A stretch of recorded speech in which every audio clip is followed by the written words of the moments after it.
And I first would like to note, we do have people in the audience, that the Cheboygan County Board of Commissioners holds 2 regular meetings a month. And the first is held on the second Tuesday and is referred to as the Business Finance Meeting, and it's meant for most business and action items. The second meeting is held on the fourth Tuesday, and it is referred to as the Committee of the Whole meeting. And it is typically and preferably meant for presentations, reports, and informational forum. Occasionally, action is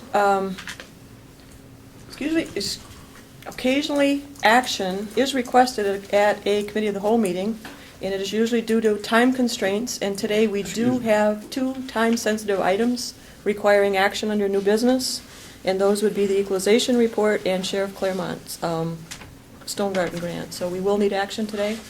And I also need to remove scheduled visitors, Judge Maria Barton's report. Maria has just asked that it be moved to the next month's meeting, but Judge Pavlich will be presenting. So with that, are there any other additions, deletions, or changes to today's agenda? And if not, a motion is in order as amended. I'll make the motion. Second. We have a motion by Commissioner Guan and a second by Commissioner Aller to approve today's agenda as amended. Any further discussion? All those in favor? Aye. Any opposed? Motion carried. Agenda approved as amended. Citizens' comment. Is there anyone in the audience who wishes to address the board at this time? None? The Honorable Judge Pavlich should be here any time, but we will move to the administrator's report while we're waiting for him. I don't have anything additional.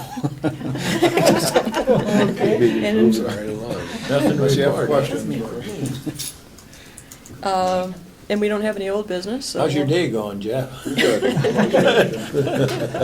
So far, so good? Yeah, so far so good. Typically, right about now, our meetings are a little bit quiet because we're in between budget cycles, but within the next month, and we're just hearing reports, but within the next month, things will pick up again, back in the budget cycle, and then it gets quite crazy again.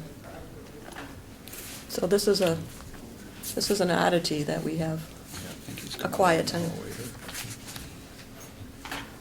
Good morning, Your Honor. Good morning. Is it me? Yes. You're on. We just said this meeting is very, very quiet today. Well, good morning. Good morning. I'm just covering the report from last year from Circuit Court. You've all been given a copy. Not too much to add.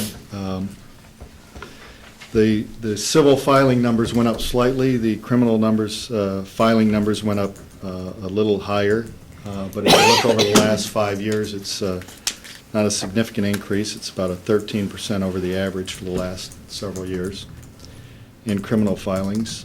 We had 9 jury trials last year, which is about average. The collections did increase significantly from 160,000 to 201,000. We checked in 2012, we did collect 84,000 of that was restitution, leaving 76,000 fines costs, and in 2013 it was 108,000 restitution with 93,000 in fines and costs. So that is a significant increase. Some of it's just happenstance, but I think some of it's attributable to the fact that we've been making more of an effort to collect monies from our criminal defendants. The prosecutor now includes a provision in all plea agreements that fines and costs and restitution are due and payable at the time of sentencing, which doesn't happen very often, but people are starting to pay some up front, a little more than they used to.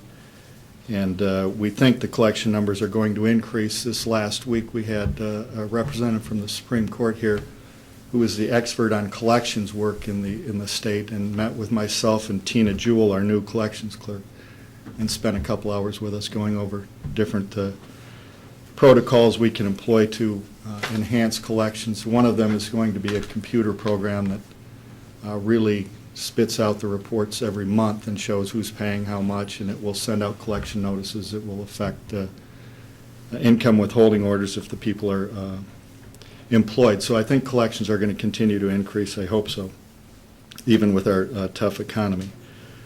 The budget numbers show that there's been a slight decrease, and I think that's good. We've held down our costs as much as we can. There were 2 times this past year we were contacted about jail overcrowding. We did our best to accommodate the Sheriff's Department. We have the ability sometimes to cut the tail off a sentence on somebody. We don't do anything drastic, but if we can help and alleviate the jail overcrowding and eliminate the need to send somebody out to be housed, we always try and do that. The drug court numbers, 2 additional people have graduated since this report was dictated. So we've had 16 total graduates, 6 last year. We think the drug court really saved the county significantly more than the $13,000 the county invested last year. And again, it's a frustrating process. Too many people fail, but I don't know what you do with some folks. We're trying. The ones that have succeeded, though, have been remarkable. Some of them are doing very well in the community. Some of them have their own businesses now and are employing people. Most of them have children. A lot of them are reunited with their children and their families. They're paying child support or else have custody of their children. So I think those benefits are very significant. I wish the numbers were higher, but I still think it's a positive program. The Supreme Court this past year is focusing on these performance measures, and they haven't made them public yet, but I think they're heading that way to make them public. They want to have a dashboard program where you go to the state website and you can see the speed with which cases are being processed by all courts. I think all courts in this county are doing well. I mean, they've all had good numbers. They're processing cases well. We look good on paper, but I'm still not a fan of these things because there's instances where a case, the speed of the case, it should slow down, actually. I mean, we have cases where people who are in the middle of a divorce say, we want to put our case on hold so we can try and reconcile. Well, there's almost a motivation for judges to say, well, I'd want you to reconcile because it'll make my numbers look bad. So there's times in civil cases where it's a complex case and they come in to me and they say we need to add new parties, and the case has been pending for 9 months already. And they ask me, do I want them to dismiss the case, refile it, and reserve everybody so it doesn't mess up my numbers or negatively impact my numbers, and I've told them no. But there are those times, and I don't think you can measure. I think speed of case processing is one factor to look at, and I think it is significant, but I don't think it's the total measure of whether or not you're doing a good job. So I'm not 100% on board with these new measures, but the Supreme Court really doesn't care if I am or not. So we'll continue to do those. But I think all 3 courts in the county are doing well in terms of that. We also have the public opinion survey, which we were required to do this fall, and again, I'm not a big fan of that. I don't think judges should try and win popularity contests, and the way they do it is the day of the survey. I know the day of the survey because I conduct the survey and ask questions like, did I appear to be fair and courteous? Well, anybody can do that for a day. I mean, if I know I'm doing the survey on Wednesday, I'll be very fair and courteous that day. I mean, so there's some value in it because you should get some feedback. You know, I want people to think that we're listening and we're trying to do our best. I want to encourage all that. So I think there's some value in it because it does cause you to focus on that. But really, the Supreme Court said, golly, all these surveys for all the courts in all the state came back positive. Well, go figure, you know. I mean, how could they not? So I think they have some value, but again, I think they have some limitations as well. The Friend of the Courts office worked with a new predictive modeling project through the University of Michigan, and it was a detailed study where it caused them to look at different cases and how to best collect, and I think they're doing well with that. They've also implemented this amnesty program recently, and I just checked with them, and they said they had 80 cases where they had warrants for arrest out for people that weren't paying child support, and 12 individuals came in because of the amnesty program. They've started to make payments. They've collected $3,000, and they've got these people now on payment schedules where we don't have to have the expense to go arrest them and house them in the jail and not get payments. So 12 out of 80, I mean, I wish it was higher, but that's still significant, and I think that's a good program. Court security, I have talked to the other judges about a possible expansion of the current order. The current order from the courts provides that there can be no weapons outside the corridors that adjoin the courtrooms. We are contemplating expanding that to include the entire building. And I think we'll know something on that in the next month or two. In terms of staffing, Judy Thompson did retire after 15 years. Always did a good job, and Tina Jewell has been hired in. I think she's doing a real good job. She's very eager, good computer skills. She met with the folks from the Supreme Court last week with myself, and she's already collected $24,000 as a collection clerk in less than 2 months, so I appreciate that. Her hours went down from the 40 that Judy was working down to 35. We think we can do that. The civil caseload just is slower than it used to be a couple years ago, so for the time being, we're going to stick with that, and I think it's working well. Any questions at all? Anything? Any questions I got for one. Judge Pavlich? Commissioner Gothier? I have a couple questions, Judge. If somebody's in a drug court and they fail, like you indicated, you have more failures than you'd like, do they have a second chance? Can they get back in the program again? Well, I mean, nobody gets removed from the program after one slip. I mean, we just had an individual removed this morning, and it was probably his 9th slip. Oh, I see. It's conceivable somebody, if they were kicked out, it's conceivable somebody could get back in someday. It hasn't happened yet. A couple have applied, but we didn't think it was appropriate. So it's possible, once they're terminated down the road, they could get back in, but it hasn't happened yet. My second question has to do with the order to prohibit firearms and weapons in the hallway of the courtroom. And what are the factors that retard your extension of that order for the whole building? Well, initially, it was just put to the courts that you have to do something to protect your courtroom. And so that order was implemented, I don't know, What 10, it simply 12 years ago. means, to me, it's just widening out the perimeter a little bit to include the whole building. Well, we were thinking, like... Especially this door here, you know, and Where you guys are? where we are. Well, we were thinking this door here because our friend of the court referee, so we could, there's some people that, it's not a slam dunk. I mean, there's some people that say you shouldn't restrict carrying firearms anywhere. But the referee hearings are here at this door. The juvenile office is over at that door. Those are all court facilities. So I think in protection of court personnel, and we could, it seems to make sense that then you're limited to just the front entryway to go down to construction code or whatever. And it would seem to make more sense that it be all or nothing. I agree. Thank you. Yes. Commissioner Eller? Yeah, can you explain a little bit more regarding that predictive modeling that the front of the court is participating in? Well, not too much. I spent some time with them about 6 weeks ago, and they explained it to me. There are certain factors and criteria they can examine in terms of people's history and what they're paying and how much jail to give them or when to go to a warrant. There's certain criteria they look at that gives them the maximum chance of collecting. When to back off a case, when to put really a lot of pressure on them. You don't, when they don't pay for a certain period of time, I get requests for bench warrants and things like that. So it's giving them some data that shows how to maximize your return on using those tools. At what point in time do you go to the next step of a show cause hearing or a bench warrant or asking for jail time and how much jail time and things like that. So there's certain data and criteria that they show that you implement certain steps at certain times and it maximizes your chance to collect the most from these people. Okay. I mean, there's times it becomes counterproductive. In other words, there's times people go to jail and then they lose the job and then they give up and the debt gets bigger and they throw in the towel.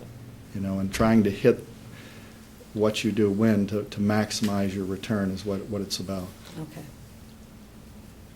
Thank you. Our collection rates are pretty high, though, when you look at the statistics. We're higher than average, which surprised me. We're higher than average in the state. And considering our economy, I was surprised. Your numbers consistently in the reports are high for all three courts, for your case age and There's commendations contained in those reports for the three courts for case age. And also, what I noted is that you're again consistently under budget. And I know that it's true cost containment because Carrie's budgets are pretty tight. So I think that you need to be commended for cost containment, especially during these rough times. And, showing the increase in collections is a good thing.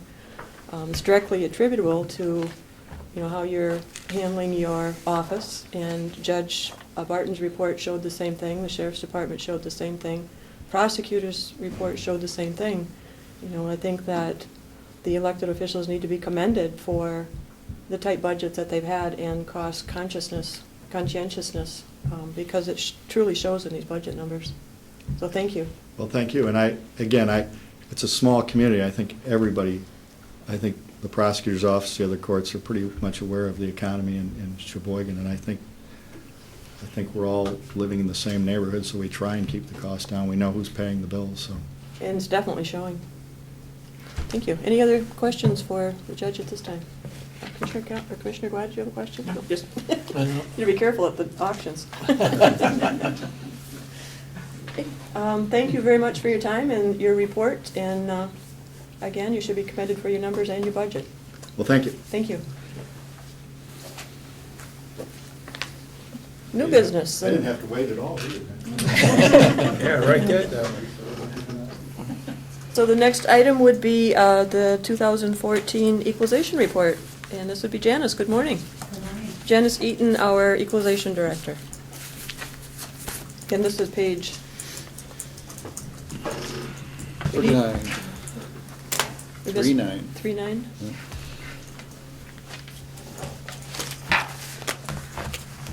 Okay, we're set. Okay. I hereby submit the 2014 equalization report. The report consists of columnar figures and charts showing the assessed values from the individual townships in the city, the county equalized values, and the ratio for each class of property by unit. This recommends the option of the following equalized value for 2014.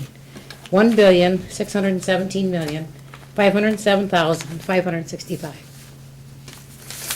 This represents a 2.71 increase in equalized value from last year.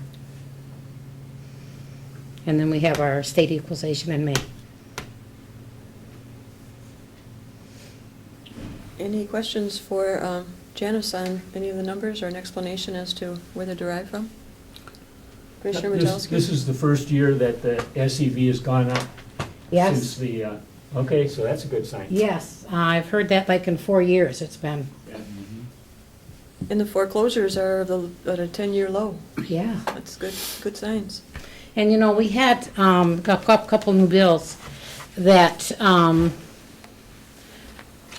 the veterans exemptions, a couple exemptions I should say, and then the personal property. And I understand the state is going to reimburse the local units on the personal property loss. We kind of have an estimate. The estimate assessed and taxable value lost to the personal property is $5,430,400. That's the taxable value, it's not the dollar amount that we actually lose in millage.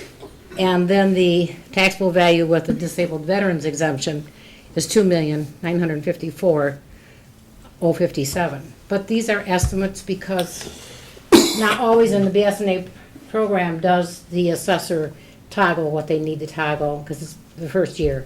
So we're just kind of guessing. I believe there's legislation pending too to reimburse counties for the veterans exemption as well. I've heard that. I have not Or- seen it yet, but I've heard it. So they're both in the works. Yes. Did we have a loss of value regarding that pipeline state tax commission change in Cheboygan County? Not that I've seen yet. Okay. Not that I've seen yet. It hasn't been an issue yet. It hit Emmett and it hit Mackinac, but I think that was not the same pipeline that runs through us. Well, is it Enbridge? Is that the name of it? No, it wasn't Enbridge. Okay. So we might have been okay on that one. Yeah, because I talked to Chum. Great Lakes, Hebron. yeah, it was Great Lakes. Oh, okay. Yeah, I haven't. Yeah, Chum might have gotten hit a little bit. Yeah. Jan and I talked about that. We saw gains in residential. We actually had industrial or utility Commercial. gains in the pipeline. Yeah. Okay. but we know there could be a pending challenge that could come forward in that, so we're Well, and there's conservative about. legislation on the wells also, the oil and gas wells that's going through, that they're rewording, or we're going to be able to, assess things differently, the costs. Because if that was Great Lakes Pipeline and they got a 60% reduction, then Enbridge may be looking at that as Right well. behind, yeah. Mhm. My township that I do had that pipeline run through it, and I had a 2% gain overall for new construction, which was a pretty hefty amount, but I ended up a -4 because of the pipeline. Yeah. So it eliminated, that pipeline reduction there eliminated everything that township had gained.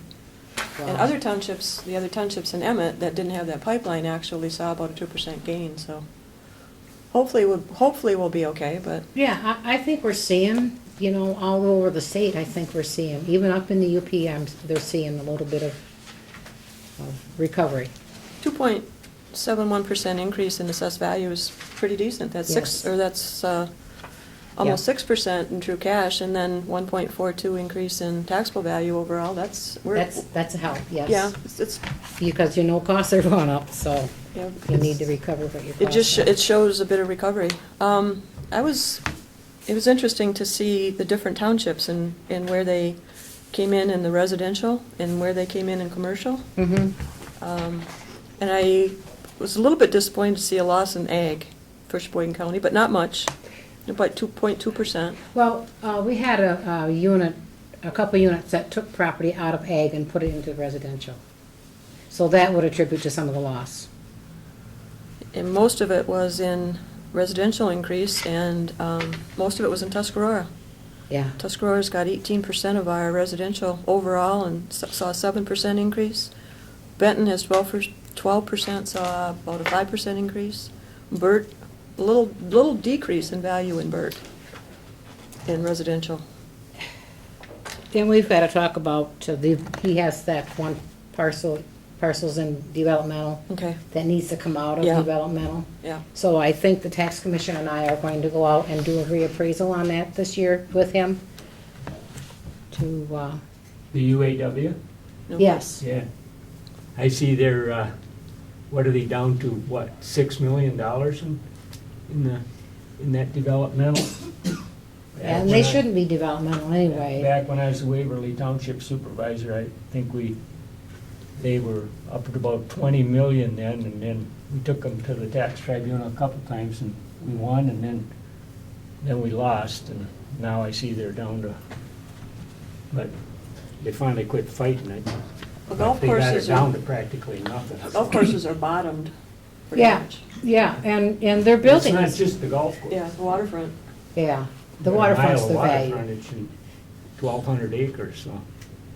And I don't think that they are keeping up with their buildings and stuff. I think I know they're trying to sell, is what I've heard. I haven't talked to They've them. been trying to sell that thing ever since I was the Waverly Township Supervisor. I talked to That my was always the sister-in-law who rumor. goes there when they have the UAW, whatever conference. They have United Way conferences. And she said that they charge even the members that are members of the UAW, astronomical amounts to stay there. So Well, they we opened may end it- up doing an income on them, I don't know. They opened that thing up to the public a few years back Okay. because they couldn't afford it anymore. But they're not paying very many taxes either, so, on a piece of Nice property waterfront. that size, Yeah, yeah. nicely. I was, I'm not really surprised, but Mackinac Township, Mackinac City's got 39% of all of our commercial. City of Sheboygan's got 24, and City of Sheboygan, you think of it as the residential segment of the county, and it's not. It's only 4.3% of the Mhm, entire mhm. residential. Tuscarora actually has the highest at 17, and then Benton at 10, and Burt Yeah, at we've 10. been carrying them a while. Yeah. There was a reappraisal done in the commercial in Mackinac Township. Yes. So that, they Yeah, had that- add line 7 on his 23. A lot of work goes into this. We start tomorrow on the new one. Yeah, start already. Well, the only thing, everything else was flat, just pretty well flat still, but residential starting to, Yes. to increase. Yeah, we're hoping to see commercial increase too. We're hoping to see. Mary Ellen, have you seen an increase in deeds going through, sales going through? A little bit from in the past, but not a whole lot. In fact, And what last about month- delinquencies? How are we looking there? Actually, the delinquencies are coming in pretty good. A lot of my townships were in the high 90% collections, mid-90s, I should say, percent collections, so it's, but my foreclosures, I foreclosed on 43 parcels this year, and last year it was 50, so my foreclosures are down, but it's still. We're looking at the pre-recession numbers again, which is a good thing. Still not where we need to be, but definitely looking up. Any other questions at this point for Janice? We do need a, I'll move the adoption of the 2014 equalization report as presented. Second. we have a motion by Commissioner Gauthier and a second by Commissioner Aller to adopt the 2014 Cheboygan County Equalization Report as presented. Any further discussion? Roll call vote, please. Commissioner Selke, Yes. Commissioner Gauthier. Yes? Commissioner Redmond, Yes. Commissioner Guaya, Yes. Commissioner Metelsky. Yes. Commissioner Wallace. Yes. And Commissioner Aller. Yes.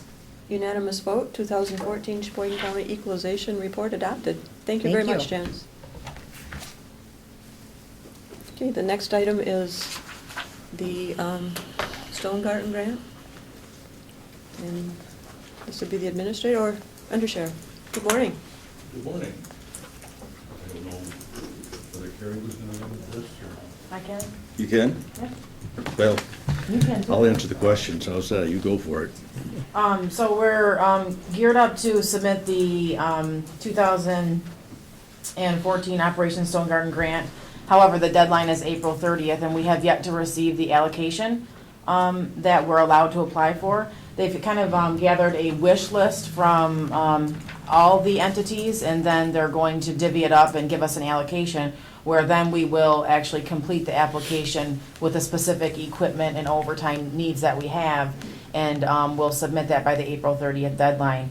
But in order to comply with grant procedures at the county, we're asking the board to apply for whatever amount they approve us for after I review the application. when This it's one's complete. always really tight. Do you also need to include in that motion to authorize the chairperson to sign any required documentation? Yes, we could add that. Okay. Because that might come up at some time too. This one is always really touchy timeframe wise.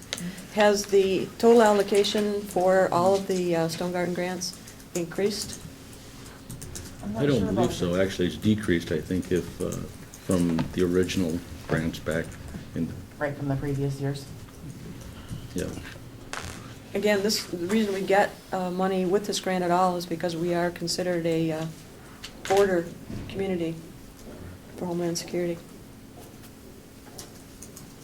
Any questions for Carrie on this? Pleasure of the board? Go for it. Yeah, I'll support We have John's a motion. motion by Commissioner Wallace and a second by Commissioner Redmond to accept the sheriff's recommendation and approve the submission of the State of Michigan fiscal year 2014 Operation Stone Garden grant application by the April 30th, 2014 deadline, after review by the county finance director, and also authorize the chairperson to sign any required documentation. Any further discussion? All those in, Just excuse me, a comment. Commissioner Wallace? As in all grants and things like that, you're expected to replace them with local money after a while. And so it's a problem area. So whether or not you want to take the Fed money or not. This is specifically used for overtime patrols, so we could eliminate that. And special equipment grants. Yeah, I So, think it was the infrared cameras, light, what was the Yeah, last? yeah, grant? floor systems, and most of the equipment that we Cameras. buy or apply for, are equipment that doesn't really require maintenance, so we're real careful with that, because we know that down the road, that we have to cover the cost of that, so we're very careful in that area. And I know that Sheriff Claremont and the office and Jody are sticklers for documentation, and these grants, when they're audited, they look for the tiniest error, and then we would have to pay it back, but we never have to worry about that with the record keeping in the Sheriff's Department because of all the counties, Dale is adamant that we keep the proper documentation, the recording, the listings of equipment, so we've been really fortunate with that, with the grant audits, for these particular grants. But no match on this one either needs to be noted. Okay, all those in favor? Aye. Any opposed? None, motion carries, grant application approved. I just wanted to mention the sheriff's not here today because he's deployed again for another week, so that's why he's not at today's meeting. He's down at Grayling this week. Yeah, I'm sure there's some tense Yep. situations going on right now. Yep, that's for sure. Thank you. Okay, thank you. Okay, board matters for discussion. There are none. Citizens' comment. Anyone in the audience who wishes to address the board? None? Board member comments. Commissioner Witowski? The Humane Society is having their spring fling Sunday it's at the Eagles. 5 o'clock starts. It's money raiser for the Humane Society.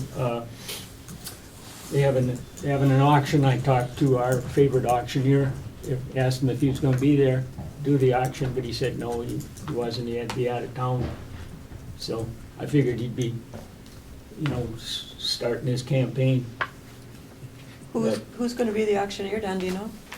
Ben Watkins that works for us. Oh, okay. So, That's a really fun a fundraiser. and Anyone's good food, interested. Oh, good food. fantastic and- food. And we have a good time at that.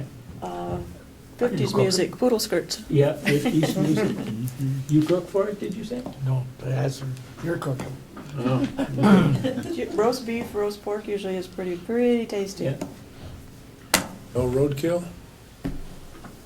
Well, depends on who's doing the cooking. It's tasty.